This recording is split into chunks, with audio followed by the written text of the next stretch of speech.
Good morning. Let me play with my bangs because that's all I do. I want you guys to make sure you know who I am. It's Elizabeth finding Elizabeth, and I thought I'd come in for a quick YouTube video to update you on my progress. The last time I was here, I told you guys I was backing down for making videos. Oops, sorry, I'm trying to get this set up, which I am. But I will make them every now and again, and I'm halfway through the, sorry, I'm trying to set this up so soon. Halfway through the challenge that I made, so I just wanted to give you kind of an update on what's going on with me. So for those of you who don't know me, my highest weight in January of 2014 was 402 pounds.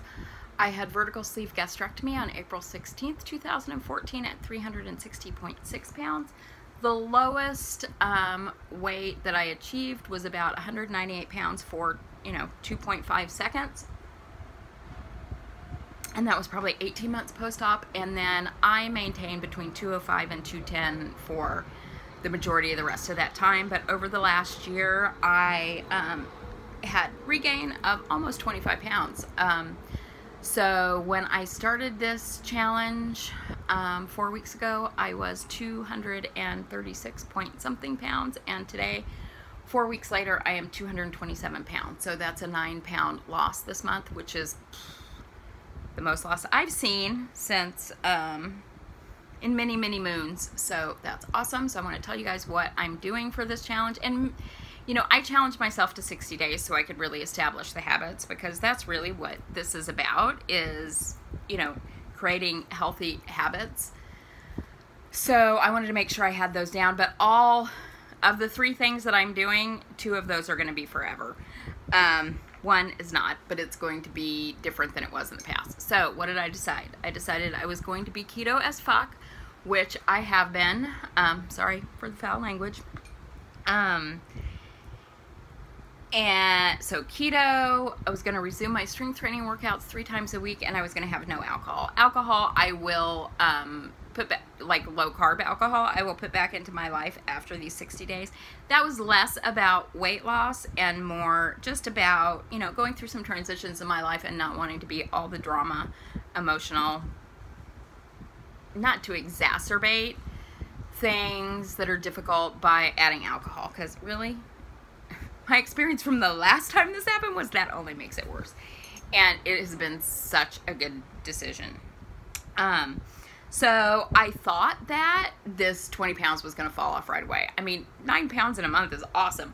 But I think I sort of expected it was all water weight. Well, it wasn't, obviously, because I had sort of reset my set point. And so that's fine. Working it off. But I also think I thought that not drinking would have a bigger impact on my weight, and it really hasn't. But well, maybe it has, but I think it's more the keto.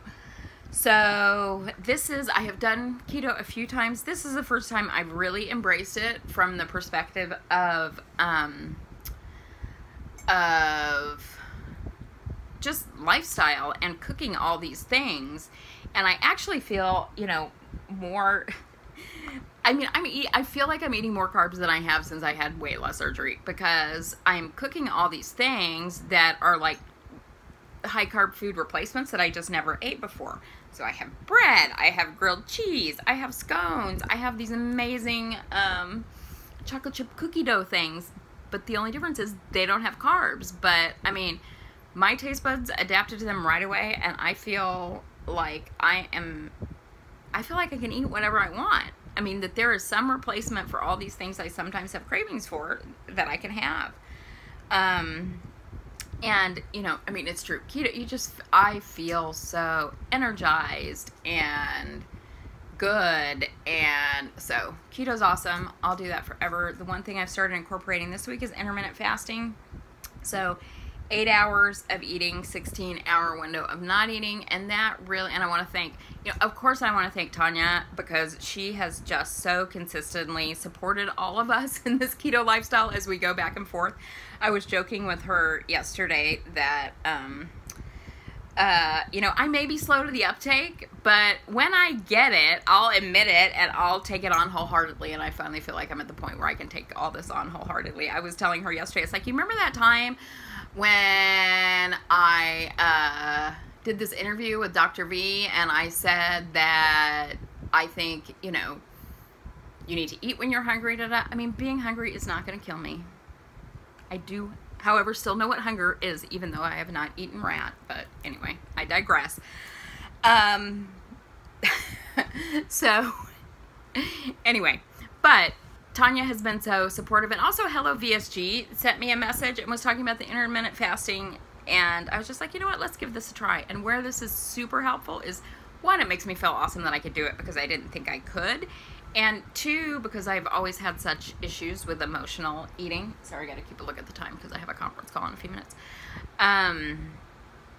So it's like, wow, I can go 16 hours without eating. What a concept. So doing that, and there was a video that came out this week. I don't remember whose video it was. It wasn't a weight loss surgery patient. It was some health professional on some studies that came out about intermittent fasting that were really interesting. I'm going to upload this from my phone, but later if I have a chance, I'll put a link to that video below. So doing keto, doing intermittent fasting, working out is awesome. My trainer bought a new gym with, so Brandon is married to my trainer's married to my niece. Well, with my other niece's husband, they bought this gym together, and it's just such a family affair, and I love it. I love going. At first I was like, it's kind of far. I don't know if I'm going to want to do that, but you know what? It's so worth it. And he has, I mean, his workouts are kicking my ass. And what's awesome, I didn't do it for a month, but I can still do a handstand. I can still do a plank. I'm getting stronger every day. I jump roped, 300 times today, because we did Tabatas, and in between each set of Tabatas, it was 100 jump rope. So I jump rope 300 times. I mean, it's fucking amazing. I had a realization. I tweaked my knee a couple weeks ago, and so I've been doing sort of modified squats in that I'll sit on a platform and stand up, sit up, stand up.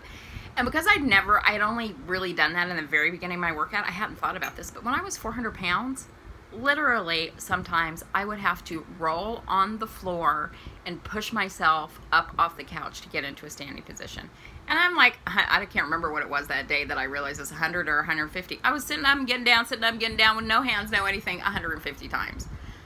Wow. I am so grateful for how strong and resilient and responsive my body is to these changes. Even at 52, even in, I'm in menopause now officially because I haven't had a menstrual cycle in more than a year.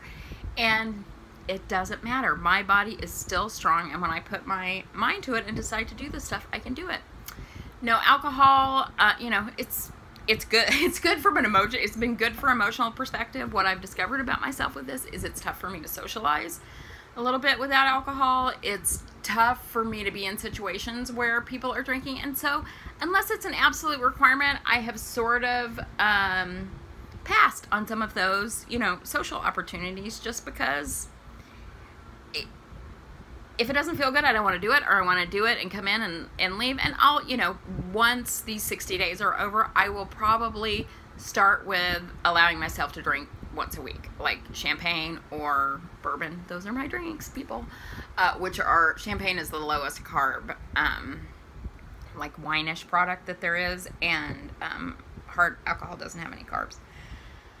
So, yeah, that's what I'm doing. I am feeling so good. I'm feeling good physically. I'm feeling good mentally. I'm super excited about what's coming next in my life. I'm excited about today and tomorrow and all the other days. I am just doing a lot of self-care. And here's the thing about weight loss surgery. There's going to come a point, which I realized finally, where you're not just a weight loss surgery patient. You're not bariatric badass. You're Elizabeth, who has relationships and work and problems that come up, and there are going to be times when some of this stuff takes a back seat. But here's the truly amazing thing, and I really was worried about this because I had not gone a year without, I was basically almost a year without being consistent in doing the things that I know work for me. And guess what? I got it back. All you have to do is start. So anyway, I also want to say how much I loved all the messages you guys sent me when I said I wasn't going to be making videos anymore. I really appreciate it. I'm going through, I'm leaving up, because I have like 400 videos, So I'm going through, I'm leaving some up, I'm taking others down, and I'll probably check in, you know, every time I have something to say that's worthwhile, that's not all about my emotions, but more about my weight loss surgery journey, because I do think it's important to see people who are further out and how they're dealing with some of the challenges. But I just loved all the sweet emails I got and messages, particularly from those people who had watched me this whole time and I didn't know, they had never commented before. I cannot tell you how much that warmed my heart. So anyway, I love you guys. I'm on Instagram, Bariatric Badass. Find me there if you want. I don't post a ton. I'm just really trying to pull inward a little bit because that's so the opposite of my personality. But life is good and I'm excited, and I'm just super glad to be back on track. Love you guys. Bye.